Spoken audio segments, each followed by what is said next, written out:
अजित पवार यांचा जो विमान अपघात झाला त्या घातपातामागे डीजीसीएचा हात आहे असा आरोप अमोल मिटकरी यांनी केलाय।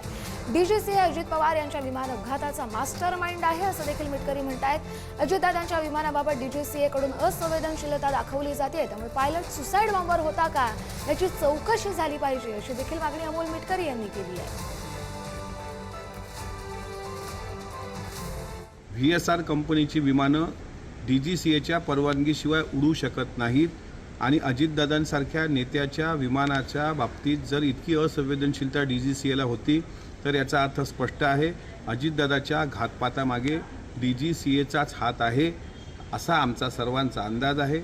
आणि डीजीसीएच्या परवानगीनेच व्हीएसआर कंपनीची ती नादुरुस्त विमानं दिल्या गेली, ती उडवल्या गेली आणि त्यांनी त्या पायलटचे 50-50 कोटीचे विमे उतरवले गेले होते अशी जी शंका आली त्यात पण तथ्य वाटायला लागले। आणि सुसाईड बॉम्बर जो मी आरोप करतोय तशा पद्धतीनं तो सुमित कपूर नावाचा पायलट त्यांनी बनवून पाठवला होता का, या सगळ्या गोष्टीची चौकशी झाली पाहिजे। डीजीसीए हीच खरी दादांच्या घातपाताचा मास्टरमाइंड आहे। तर ज्या डीजीसीए वरती अमोल मिटकरी आरोप करतायत त्या डीजीसीएनं व्हीएसआरच्या लिअर जेटची उड्डाणं थांबवली आहेत। अजित पवार यांच्या अपघातानंतर व्हीएसआर कंपनीचं ऑडिट केलं गेलं, विमानात त्रुटी असल्याचं अहवालातून समोर आलं। विमान पूर्णपणे सुस्थितीत होत नाही तोवर विमान उड्डाण थांबवलं गेलेलं आहे। लिअर जेटच्या 40 ते 45 प्रकारच्या विमानांना तात्काळ थांबवण्याचे आदेश दिले गेले आहेत।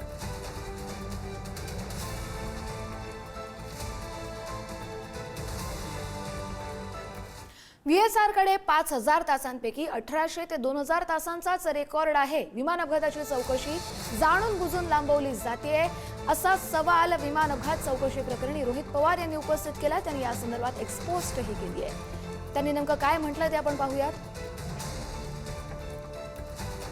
अजितदादांच्या अपघातातील विमानाच्या चौकशीच्या निमित्ताने रोहित सिंगला काल पायलट म्हणून चौकशीसाठी बोलवण्यात आल्याची माहिती मिळत असून काल रोहित सिंग देशात आला होता।